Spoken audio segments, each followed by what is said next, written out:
Hey, good afternoon, everyone. Welcome. This is our weekly Commissioners Finance meeting today, Wednesday, March 1, 2023, appointed hour 1:30 p.m. has arrived. So we'll call the meeting to order.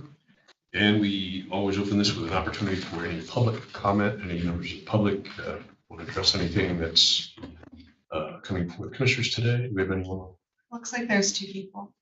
Okay, we do have some individuals online. Will are they names or numbers? There's two names.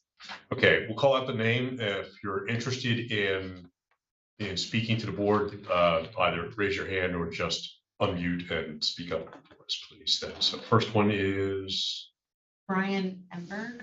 Brian Emberg. Oh. That's trouble. So They're with HRG. They're the bridge engineer. So Okay. welcome, Brian. Thank you. We'll hear from you soon enough, I'm sure. So. The other one, Ryan Hostetter. Yeah, Okay. Ryan Hostetter. Okay, so both of those attendees are with our bridge engineering. They're here as a resource for reference material, I guess, as needed. So, all right, so if there's no other public comment, we'll move along to item 3. We do have the minutes in hand of our meeting of February 22 of this year. Need action on those today, please. Move to approve the minutes of February 22. A second. Okay, it's moved and seconded. There's no further questions. All in favor indicate by saying aye. Aye. Motion carries. Okay, moves us on to item 4, which is topics of discussion. We have several today, so we'll begin at the beginning with the Penn State Agricultural Extension. This is the quarterly update, and Donna is going to present to us. And Wherever you're comfortable. I'll just do here because I have, want to thank you for letting us come and talk about what we've been doing at Extension. This quarter, we're only 2 months in, but we have some really exciting things to share. And I have Annie Miller, who's our business operations manager for Cumberland County with me, as well as Aaron Frederick, who is the state program coordinator for the Master Watershed Steward Program. So they're here to give you a bit of an update as well and answer any questions that you had. And just thank you for having us here. The last time we were here, we were recognizing the award-winning Master Gardener program with Ellie Stewart and her team. And we're just continuing to follow in her footsteps of bringing great people into Extension and talking about some of their achievements. We have a new employee who's Miranda Harple. She's a marketing and business development education specialist. So she, as you're thinking of community members who need some help with marketing or social media or struggling a little, we can connect you with her. And she's going to be a great resource. She's only been with the county for a month. So we're starting off the year right. Andy Hernizen just finished a Serve Safe class of 22 folks who did very well. So those are 22 businesses in Cumberland that we can now go and have a great meal at and feel safe. And Dr. Collins, who's the director of our research center in Lancaster, just had a program with Ottawa Plant Food, and they were talking about tar spot with local producers. And Nancy Roosh, who's our food, families, and health educator, along with Amy Santorelli, have been to numerous outreach programs here, looking at health equity and how they can better serve the needs of the public here with nutrition education. And with lifelong improvements through Fitness Together, or the LIFT program. We currently now have 3 locations with folks learning how to exercise and to have a healthy diet, to age, and to be able to be active through adulthood. One of the things that I'm excited about is our beekeeping class. It's on the web, and we had 400 folks register for that class. And that's just an amazing thing, where I think about so many people who are thinking of pollinators and pollinator health. So that's been a big win. I'm pleased that we're part of the Allen Road Partnership. When I started with this job as client relations 5 years ago, one of the first projects was a open house in Allen Road. And my predecessor was the one who was putting that together. And that's where I met Kirk Stoner from planning. I met the conservation district folks, and I got to work again with vector control folks who I'd done in my previous life, and they've always been a resource. And now, starting at the end of last year, Kirk started having more formalized programming for us and creating partnerships within that group. So we just this month trained with vector control. Marcus Snyder hosted 28 master watershed and master gardener volunteers, and he trained them on how to educate folks on gardening and sustainable practices that do not promote mosquitoes and are, beneficial for producing habitat for the pollinators that we do want and not bringing mosquitoes onto our properties. And then Annie facilitated with land ag preservation. I'll let you tell them about that. We just did a workshop for, I think it was close to 50 farmers that are in the ag preservation program looking to transition land to the next generation. So the average age of the farmer is somewhere between 56 and 58 years old. So we have a lot of farms to transition. It was a really unique opportunity to work with some folks that have maybe they've already made some choices for the next generation by preserving the land. So how do we really get it from one farm to the next and keep it in farming? And it's actually something I think we're considering doing in other preservation districts. So it was a win for both Penn State and the county. And we're looking at transitioning 2 positions, just to give you a heads up today. And I'll turn it back to Annie because So we have a memorandum of understanding with the county that as positions that our county employed will move from county to Penn State based through attrition. So we'll have one of those openings in the next couple of weeks. And then the master watershed position is what we're really here to talk about today.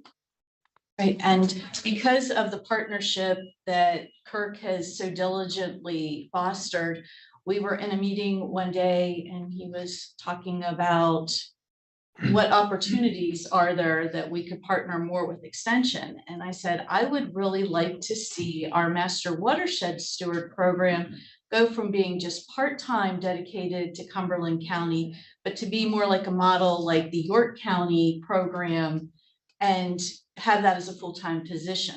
So then we started talking about money from the Clean Water Action Program, right?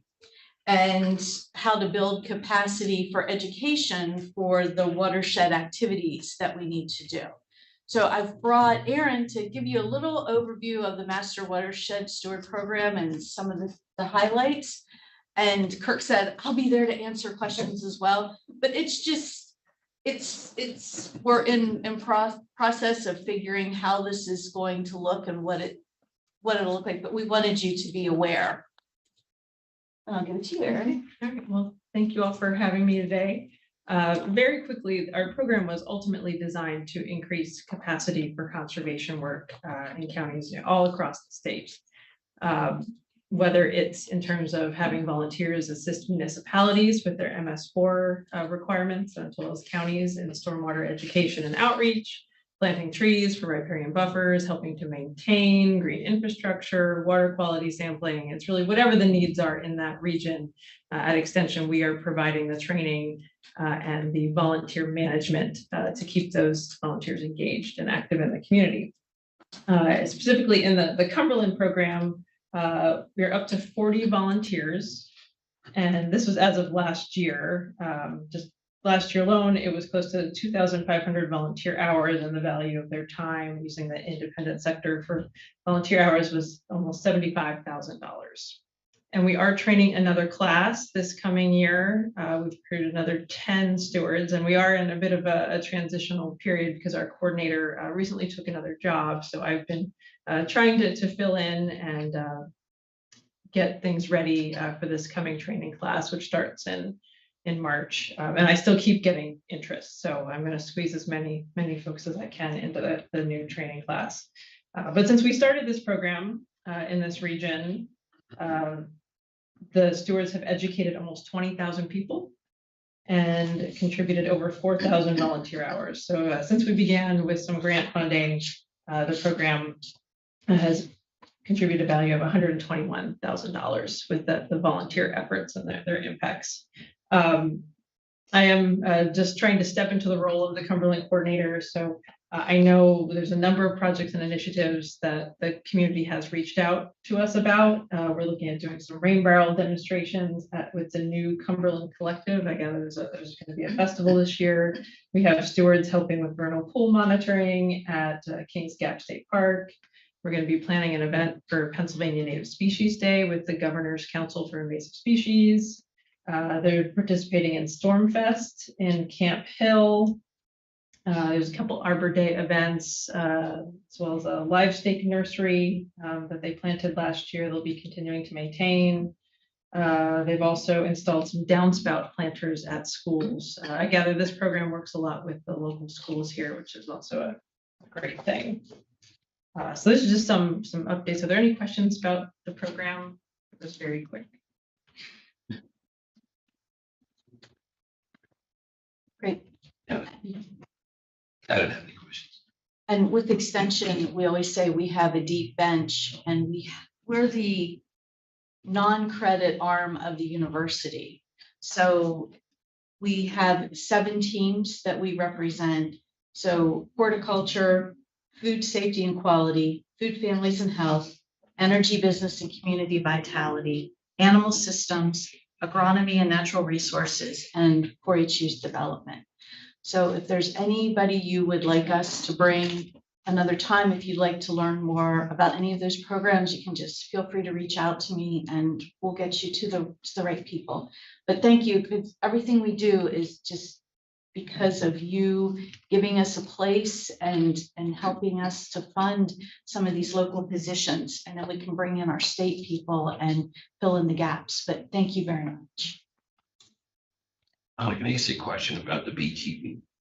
You said there were 400 people interested. What would the extension do to help these people? You would help them get started, or? They're taking the webinar on basic beekeeping.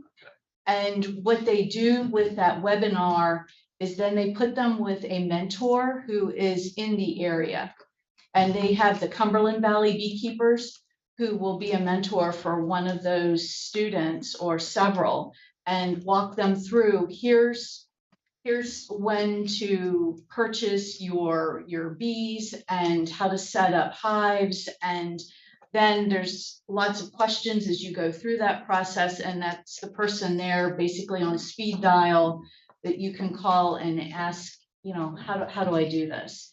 But it's a several-week course. And one of the things coming out of COVID was you can't do everything in person. So we brought a lot of online content. And this webinar was just something that stuck out to me. It's one of our top ones across the state, in fact. But people are interested in this. And it is a skill that I've only seen the high-level view of this and know it's too much for me to want to take on in where I live. But it's great that there's a group of people out there that want to learn, and we're reaching them because they can take these webinars and watch the recordings any time of the day. So it's not just someone that's available when we have a person, it's any time that. Thank you. I just say too, our partnership with Extension has really grown over the past couple months. We're really thankful for Aaron, Annie, and Donna and all the work that they do. And I keep telling my staff, I think that Extension has been an underutilized resource for Cumberland County, and we need to change that. And I think the partnership that we have, I mean, we laid out kind of a little scope of work what we wanted to accomplish. And it's kind of cool when you look back and see we're already checking things off that list. And we're only in today's March. So we're seeing results quickly. We see a commitment from that team of serving our residents, figuring out what our residents need, and best serving our residents. So I'm really excited to see what comes out of the partnership as we continue to work together. Very good. Thank you. I was ServSafe certified many years ago. It's very interesting, and I still use that. It's a hard test, isn't it? Yeah, oh yeah. And it should be.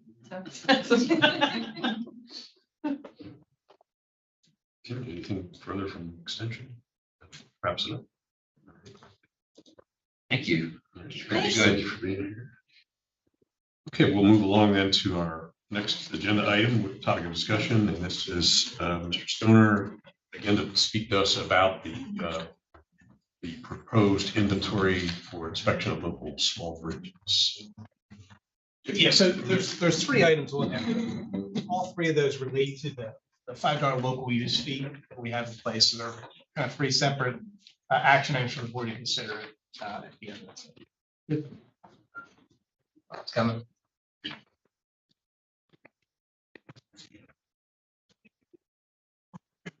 All right, so as you're aware, the county had adopted the $5 local use fee back in 2014 or 2015. We were the first county statewide to adopt the fee. So it's a $5 fee on non-exempt vehicles and registration of those non-exempt vehicles in the county.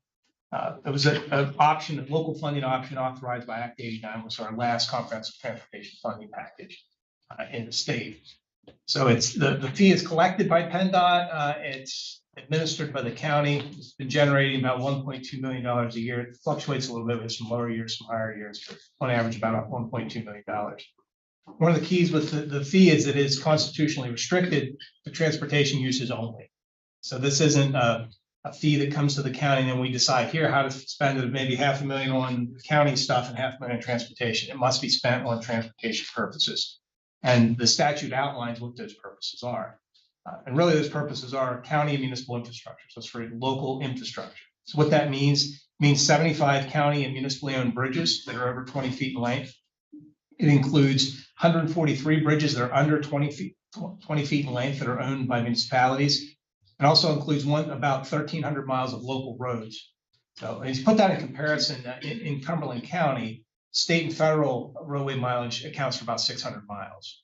So you can see the purpose of the fee was really close a gap of we have state and federal resources which are being taken care of through the TIP and through our involvement with HATS, but then you have this local piece where aside from local fuels funding, there's a deficit of opportunities and options for funding that piece of infrastructure. So that's where this $5 fee really closes a gap of needed transportation funding.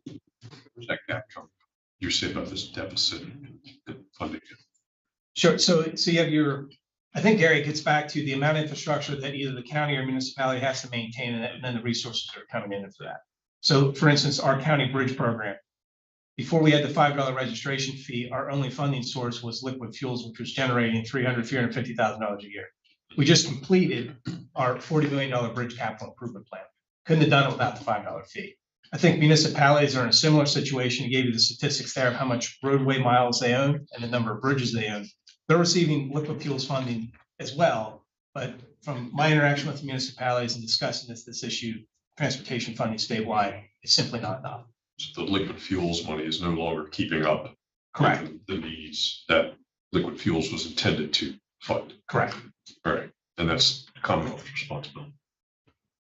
Well, I mean, so when you look at it gets back to the overall issue of transportation funding and how we're funding our transportation system. You know, we're collecting a gas tax, we're divvying that out.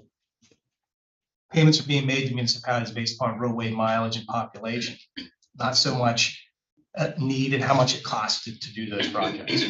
So there's, the transportation funding problem statewide is well known. And I think this is, when you look at it from the statewide level, the state, fortunately, and the feds have guaranteed revenue sources. Municipalities in the county really don't, aside from that liquid fuels, which is inadequate. This tool, that's $1.2 million per year, is a tool that was meant to address that. So when we look at the local system, there's a funding source to be able to address that local infrastructure. Now, we can use it on federal and state projects if it's part of a match to a TIP project. So if it's something that's on the TIP, we can do that. Or if we're doing some sort of PIB loan, as you're well aware, we have a PIB loan we're still paying on for the Sample Bridge project. So if that's out there, you could use the $5 local fee for that. We adopted our fee with the intent of improving our local bridge stock. This graphic just really shows the success we had with that. $40 million worth of bridge projects in just over 6 years, about 7 years, 19 projects total. So we're really done with our county bridges that needed replaced. There's still a few, there's some repair work that needs to be out there. needs to be done. And we also have just stated good repair activities and make sure we're maintaining the infrastructure now that it's relatively new.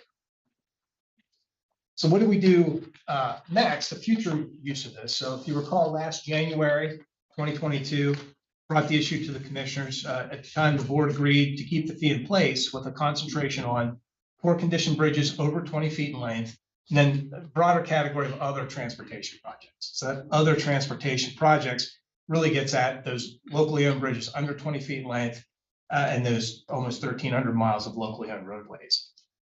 So following up with that, we went out, worked with our municipalities. We had the poor condition bridges that we were focused on. There were 3 left in the county. We executed contracts with them very quickly, where we matched our money with their money, and there was some federal money on the tip to do those projects. They were in place and ready to go. And then recently, as of just a month ago, PennDOT came out with kind of some new policy shift on how we're going to fund bridges. So went from saying, let's look at the poor condition bridges and replace them. And that's what we gauge by the number of structurally deficient or poor condition bridges that are in your inventory with the goal of removing them, to switching to more of a bridge preservation mentality where we're looking at there's poor condition bridges out there, but we want to look at the lowest life cycle cost of repairing those bridges. So maybe it's not a replacement of those bridges, maybe it's some other work. And then what about the fair condition bridges that are out there? It's a category of better condition than poor, but they're slowly progressing towards this poor condition category. Maybe we should be spending more money there on those fair condition bridges to make sure that they don't advance to a poor condition, and then potentially need a lot of money for the replacement. So that policy shift just kind of came here recently. We're working with HATS right now and with Brian and Ryan from HRG to take some evaluation criteria they've developed on how to look at all those bridges, those 74 county bridges, local bridges, that would fall into this bridge category of how we evaluate this. What would the highest priorities be? So they'll be coming back with that work here shortly. What's it mean for our 3 existing poor condition bridges we have contracts on? They're on hold. They're on hold now. We have to see how those bridges pan out and the whole comparison with the rest of them using this new bridge preservation and lowest life cycle cost type criteria. I notified all those municipalities. We've discussed it with them. So they're aware of where we stand, and we'll be back in touch with them. So that kind of looks at from January 20 of last year, 2022 to now. That's the major issue that we were working on. We have things lined up, and now things have changed a little bit. When you look at the other area of interest that the board had in 2022 of other transportation projects, we addressed that over the past several months with a survey to our municipal partners to figure out what types of projects, what funding sources, and what local match they may have available for those projects.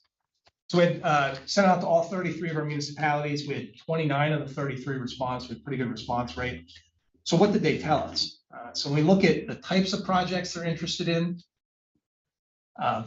roadway resurfacing, slide ahead there.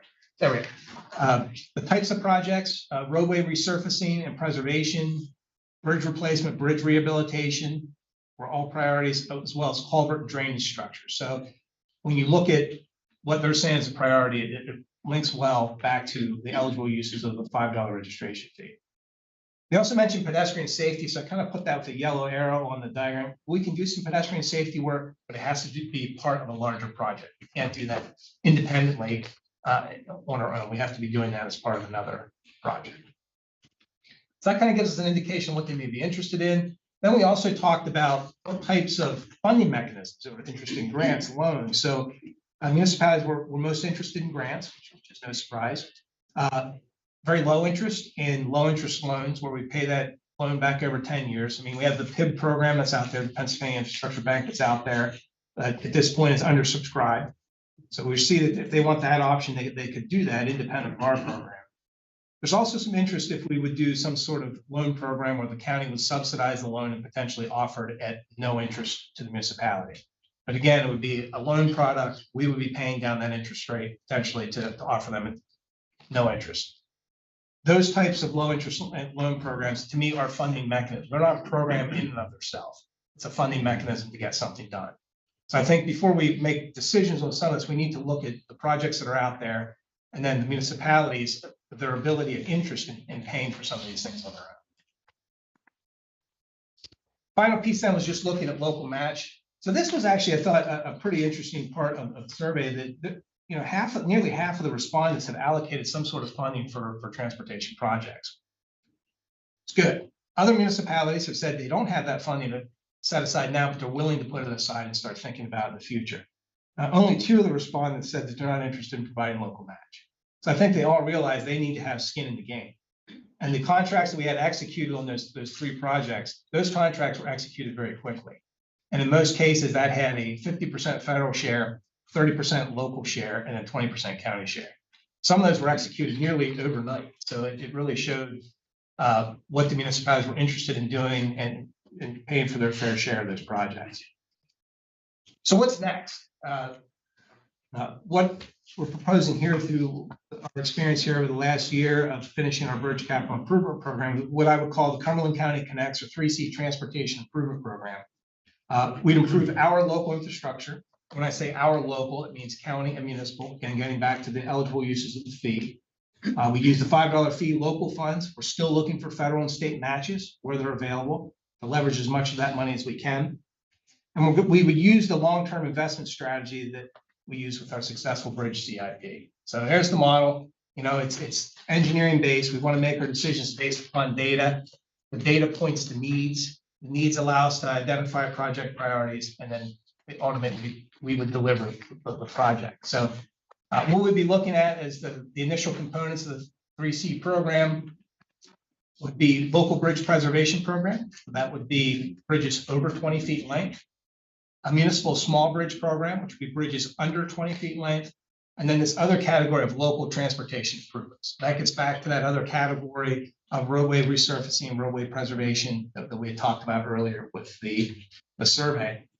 So under the local bridge preservation program, I mentioned this earlier, we have 47 eligible municipal bridges and 3 remaining county-owned bridges that will be part of this program. So we'd be working with HRG and Penn and HATS to prioritize those 50 projects. And then we'd be looking to the tip, where there's a line item on the tip now for local bridges, $1 million per county per year as it's set up now for us to leverage. The more we put into this, I believe the more we can get out of it. And keep in mind too, we're part of a regional MPO, so there's competition there. If we don't do as much, others have the opportunity to do more. So Dauphin and Perry County are also preparing programs.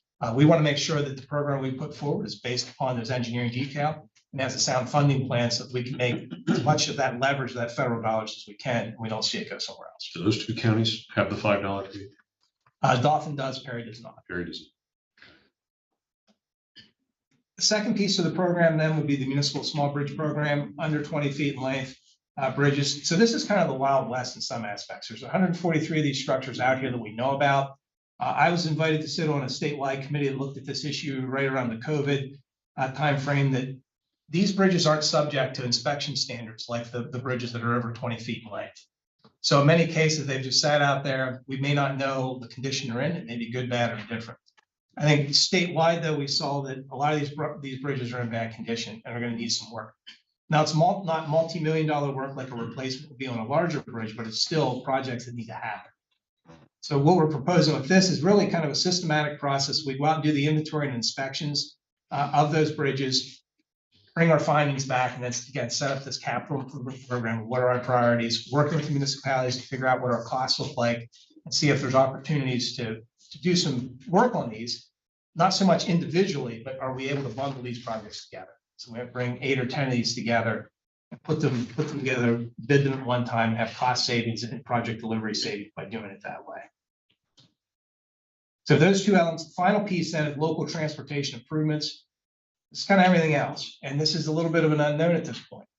So what I'm proposing through the 3C program, this initial data collection part of the program would be meeting with each municipality. I propose that we do an in-person meeting with each municipality to talk about their needs. So the meeting would be focused on the local system. But while we're there, we'd also be looking forward to the 2025 TIP update through HATS. Say, hey, there are other projects that you have for federal and state infrastructure, so that we're really killing 2 birds with 1 stone here. We're loading some backlog for the 3C program, but we're also identifying transportation problems that we could submit to HATS for consideration of funding. Federal and state funding that flows to Cumberland County is directly related to the number of project problem forms and projects we raise with HATS and make sure that they're aware of the priority. So I think that outreach is really important, not only for this program, but also to make sure we're getting our fair share of the federal pie as well. What would this look like schedule-wise? Data collection and analysis, really kind of the first piece, using 2023, part of 2024 to get out there. Do that risk analysis for our bridges over 20 feet that the HRG is already starting to do some work on. Do the inspections of those 143 bridges that are under 20 feet in length, and then do these meetings with our municipalities. The information we get from that process then would really be used to build the program. So we take the program guidelines of how this is all going to work, how are we going to select priorities, how are we going to fund projects, work that out from mid-2023 through 2024 as we work with municipalities, work with others that are interested in the program. And then the final piece is really the implementation, where the fun stuff happens, is the delivery of the projects. And what we're proposing as part of this is a centralized county delivery model. So we call it turnkey, whereas we identify these projects and proposals, the county would take care of delivering the projects. The benefits of doing that is making sure that we're delivering the projects in accordance with the state legislation of the $5 fee. Otherwise, if we're giving grants out to municipalities to do whatever, it really creates double work for us. We're giving them money, so we have to provide oversight to them to make sure that the job's getting done right, and we have to account back to PennDOT for what we're doing. The project delivery model of having a county-led and kind of this turnkey approaches, centralized administration, and also opportunities then to look at bundling projects so that we're not doing a project in Upper Island, a project in Lower Island, a project in Hampton, all separately bid, when they can all be brought together under one contract and have the savings of a centralized project delivery and central bid.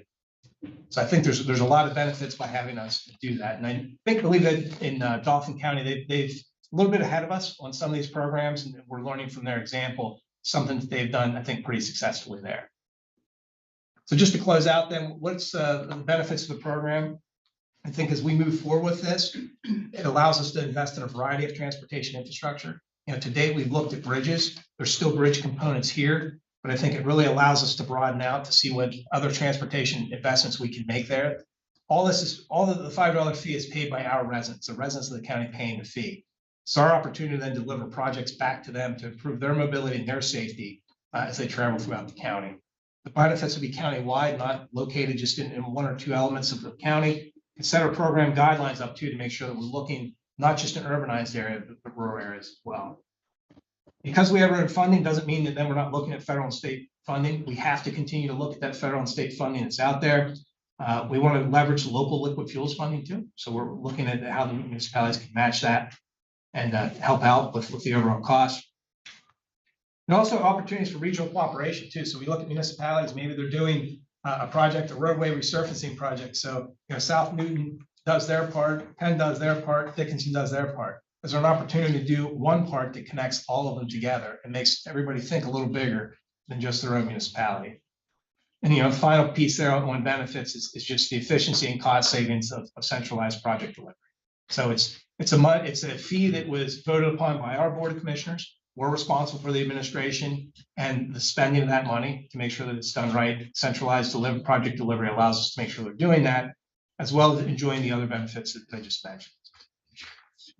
So that's kind of a quick overview. I'd be glad to answer your questions. The action that I would ask the board to consider, put it on the agenda today as consideration, not an expectation you act. If you want to act today, it's fine. If you want more time to think about this, ask questions, to get more input, that's fine as well. First action item would be for the board to authorize the inspection and inventory of the local bridge program. So I have HRG working on a draft contract of how to do that, and they would bring that forward. We're looking at potentially around $600,000 for that. So who's paying for that? That would be us. So the county's paying for that. Correct. Second piece, commissioner action would be to authorize transportation project inventory outreach with municipalities. So this isn't one that I looked at and say, hey, do we really need the commissioners to authorize staff to do their job? I mean, if we're doing this, we're doing our job. But what I want to make sure is clear is that as we're going out to talk to municipalities about identifying projects that could be funded using a county program, that county program is in, the commissioners have approved that program. So that I'm not setting an expectation that the commissioners have not signed on to. I think that's pretty important. And then the final piece would be the commissioners to authorize the development of these program guidelines. Again, so that I'm developing program guidelines and talking to municipalities and others and developing a program that the board's not in favor of. So those are three action items that we'd be looking at. If you want to do it today, it's fine. Whatever the board's wish is, if you want to postpone it, that's fine as well. No, I hate with a lot of information. Be glad to answer any questions you have. You and I discussed some of this earlier, somebody asked some of the same questions. So why would the county, if we're taking responsibility for this, why would we not want to take ownership of these bridges? We could, but long term, I think if we have, when you're talking about the municipality, you're talking the over 20-foot bridges, then Gary? Yes. Okay. So the over 20-foot bridges, as part of our bridge inspection contract, we do the inspections on those. If we make repairs to them, we could work with municipalities to assume ownership of those. I wouldn't recommend it. I think what we're looking at now is there's a resource deficiency for the municipalities to do this. If we help and get the bridges in a state of good repair, long term, we're not going to see routine high maintenance costs for these. So I think the ownership is best suited to stay with the municipality. They're best suited to maintain a lot of their bridges and roads too, because they have road crews. We don't.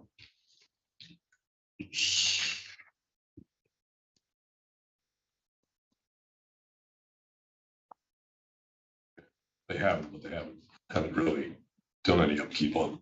So Well- I guarantee you we have that that's going to take place. Sure. Yes, I'm not sure as a blanket statement, we could say they haven't taken Many care of have, their bridge. many have not. some, yes, some have not, some have done an excellent job. For instance, I've talked to some municipalities about the small bridge program under 20 feet. Some have inventoried all their bridges. They know, they say, hey, if you do this, we have priorities for you ready to go. Others don't know. So I think it's probably the playing field is not level, as to what municipalities have been doing. As part of our program guidelines, though, I think what we want to see, and could ask some questions, do they have a capital improvement plan?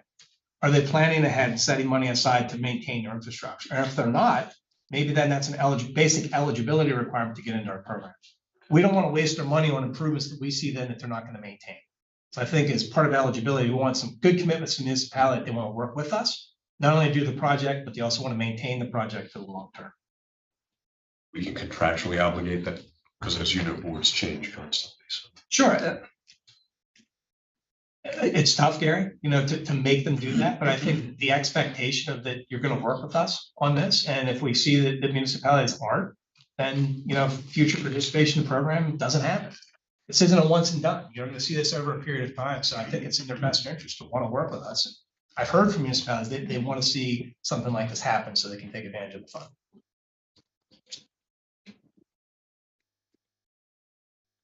Kirk, I'm reading here, there's 143 municipal bridges that will be inspected under 20 feet. Yes.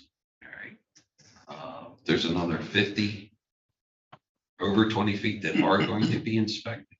So yes, that's the distinction here, Vince. The bridges over 20 feet are already subjected to the National Bridge Inspection Standards. So we're inspecting those on an annual or every other year basis.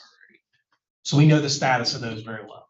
Now, the three existing poor condition bridges that are on hold, they're possibly not the only poor condition bridges out there, correct?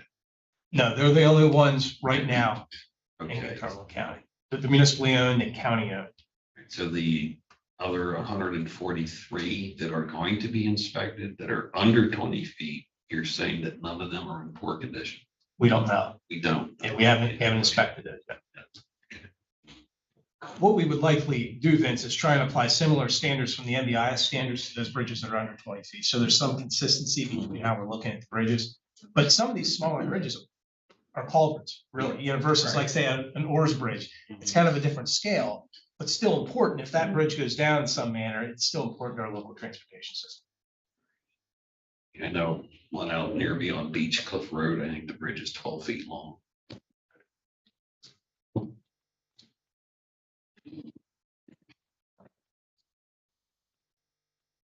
As I think about this, about what you've proposed here today, Kirk, I think about how this program could benefit other county departments, such as public safety.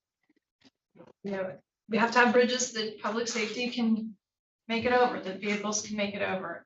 And when a bridge goes out, that becomes a public safety problem. If the bridge is closed, if there's a catastrophe. So I think about those things. I think about the benefit for our school districts. I like what you've proposed.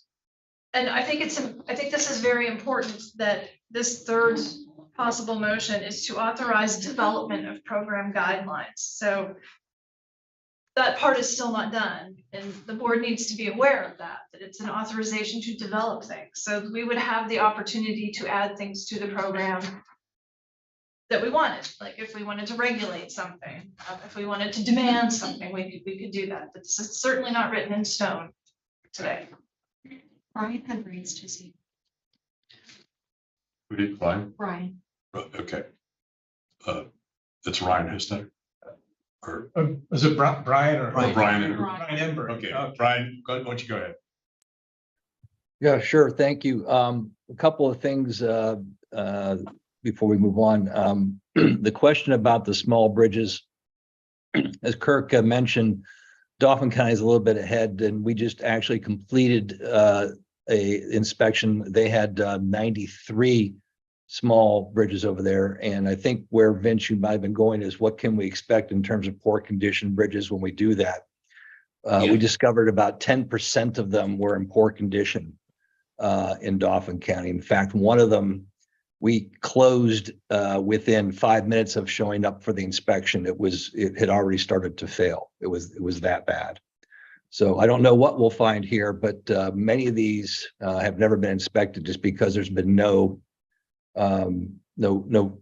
requirement to other than good stewardship. Which leads me to my second comment and the idea behind a county-led program using the tried and tested delivery models, the CIP. We can really help educate other municipalities on the best way to manage their assets. The county's proven that they can do it. We have the methods and the means, and so it's almost like a training program in a way as well on the best way to manage those assets.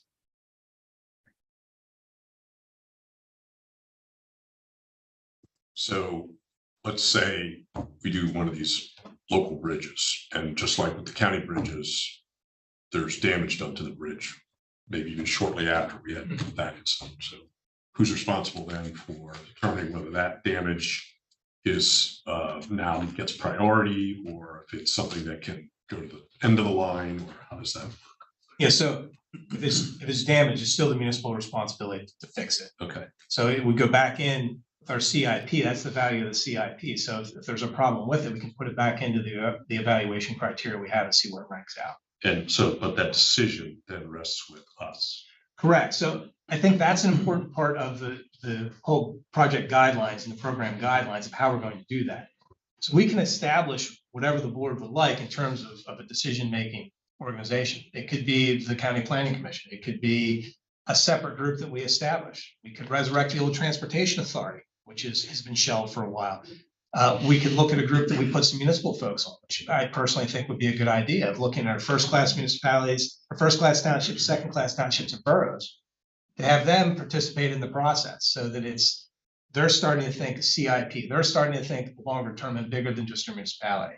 I think there's a lot of benefits to us working with municipalities on this, identify countywide issues that we collectively believe we should invest in. So you mentioned earlier about perhaps stringing projects together so you have more of a quarter-like approach, regional approach. So who would make those decisions? I think part of that would come from our project inventory. So as we go out and see what the needs are out there, we start to link up, is it a South Newton, Penn, Dickinson type project, or is it just a Dickinson project?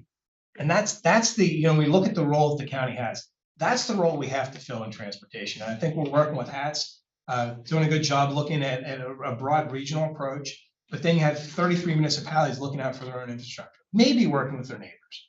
But I think the county plays a critical role in looking past those municipal boundaries and trying to link up and look countywide. What are our needs? And working with the municipalities to collaborate and try and address those needs, not just ones and twosies, but as more regional look.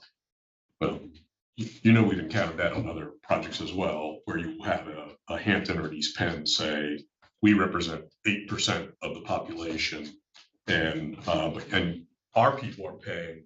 It's our people because of our larger population are paying this fee, and you're sending it out to Hopewell for them to take care of a bridge that they haven't taken care of on their own. So, there's certainly the opportunity there for resentments and disagreements on what constitutes fairness. Sure. So I think with the CIP process too, we're looking at need.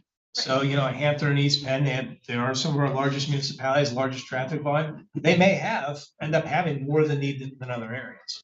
So I think that's the value of doing it with the CIP. It's not a decision, it's not a political decision. There's not backroom deals cut, who's getting money and who's not. It keeps it need-based. We've heard that before. Okay. And so the end result is that we would have bridges in Cumberland County that are in shape for the public to use, for the residents to use. And I like the piece that you've talked about being able to use this funding to leverage the TIP to get some priorities done on the TIP. I think that's very important, very important. Part of that, you talked about the inadequacy of transportation infrastructure funding, but also the inequity of it. And I think about, our municipalities in the Western Cog, and there's an inequity in funds for them in terms of taking care of their own bridges. And this would help tremendously. And we don't want to lose sight of the TIP too. I mean, so this local bridge line item's out there. We know we can leverage that. I think this $5 fee can really help us make a pretty big first dent in this bridge preservation program. But also, I've been working with the folks at HATS too on the Highway Safety Improvement Program. It's called HSIP.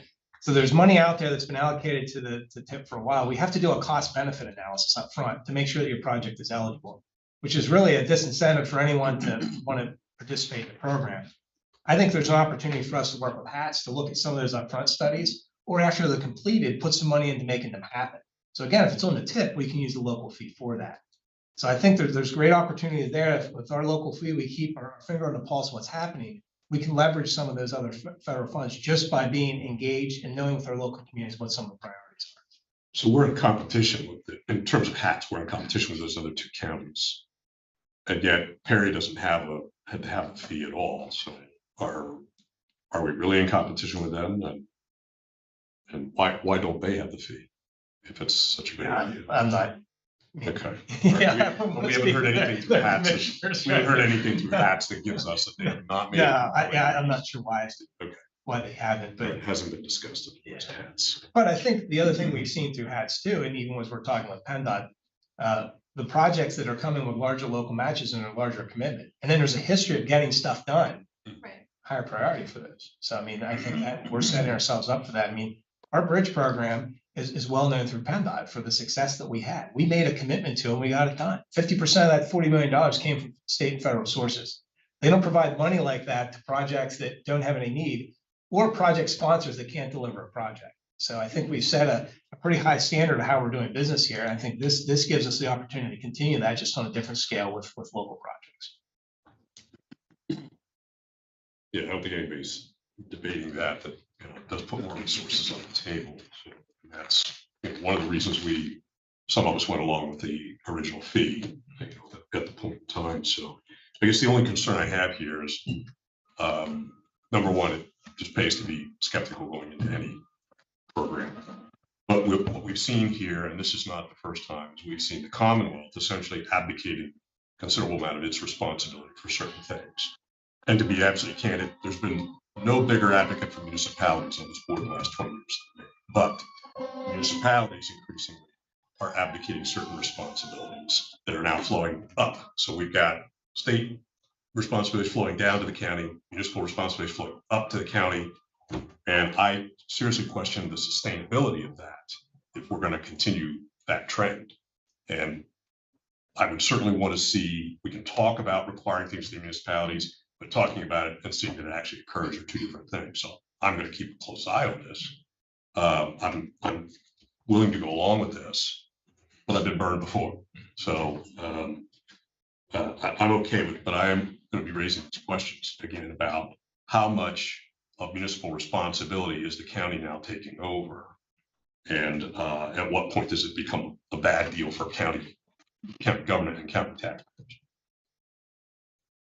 Kirk, these 143 municipal bridges, is it fair to say most of them are on the eastern side of the county, or is it pretty well spread out? They're spread. It's spread across 23 municipalities. Okay. So yeah, it's a pretty big spread on that. Thank you.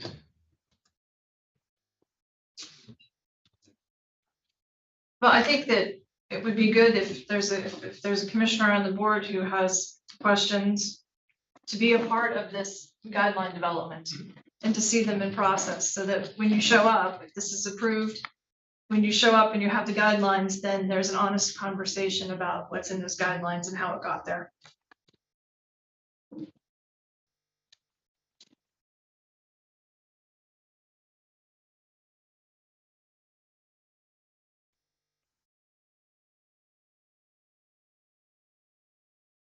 Anything additional?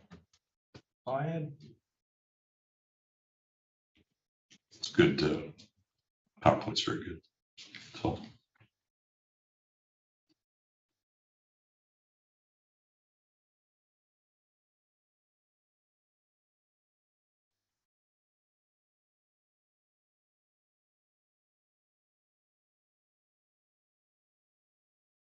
Those folks.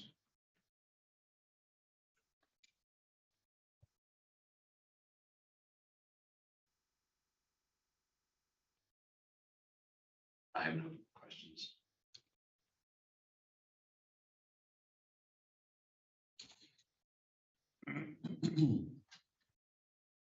So you're looking for possible authorization today, I guess? Sure. If it's the board's will, if the board wants more time to think about it, ask other questions, or have more discussion, that's fine too. I think what's going to be more important is that we have the opportunity to ask questions as it evolves and not be expected to have all of our questions known upfront. So I think this outreach piece that we'll start on to is pretty important because we'll get the projects, we're meeting, and the thing is, like, if the municipality declines to meet with us one-on-one to discuss this, yeah, their future of the program getting grants, I think, should really seriously be considered. Or no, I mean, Gary gets back to what you said, we're looking for folks who want to work with us, tell us their needs so we can work together on this. So telling us what their projects are, telling us their needs are, and then getting their feedback on, maybe what some of the guidelines should be. So we start to get a feel for collectively how this thing should look. So I think we'll learn a lot through that process. What you presented, Kirk, it at least gives me the impression that most of the municipalities do want to work with us to some degree. I think so. I mean, we have really good municipal relations, and everyone's been aware of the $5 fee. I think municipalities have been supportive of our bridge capital improvement program for county bridges. And now say, okay, well, if the fee is for local uses and local infrastructure, what's next? And they're willing to enter that discussion. That's been my takeaway from municipal advisory board, from conversations with municipalities, is they would like to be a partner with us and they would like some assistance on these kinds of projects. There's some other counties that have done something similar. Montgomery County, Chester County, I've talked to them. Montgomery County has done a similar program, but they focus more on some signage and some other smaller scale type stuff. I don't think they've looked at larger scale projects like bridges and municipal roadway projects that are out there. Other counties in similar situations with us that have the $5 fee have done a lot of work on their own infrastructure or are looking to do similar things. Dauphin County too, and Brian mentioned earlier. it's very interesting to look at some of those other counties and see how many of them have the enormous dichotomy that we have between communities with assets and communities without assets too. So plays into the decision. So Chester and Montgomery don't have the dichotomy that we do. Correct. that's what I suspect.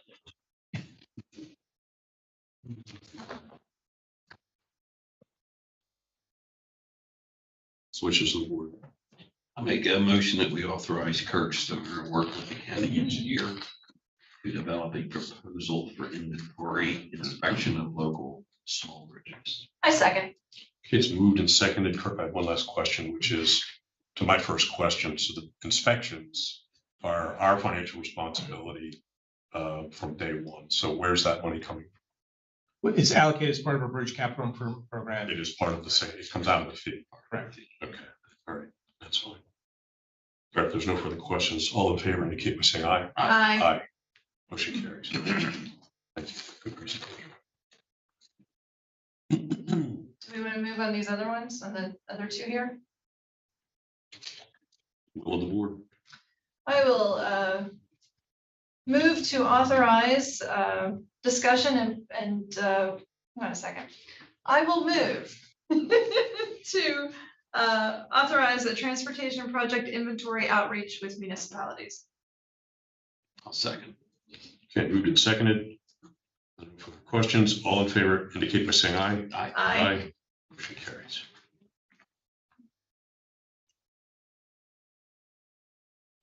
Vince, you want to take the last one? Yeah, make a motion that we authorize development of C3 program guidelines for locally owned transportation improvements. I second that motion.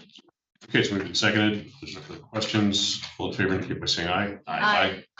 Motion carries. All right, thank you. Thanks. Thank you, HRG guys.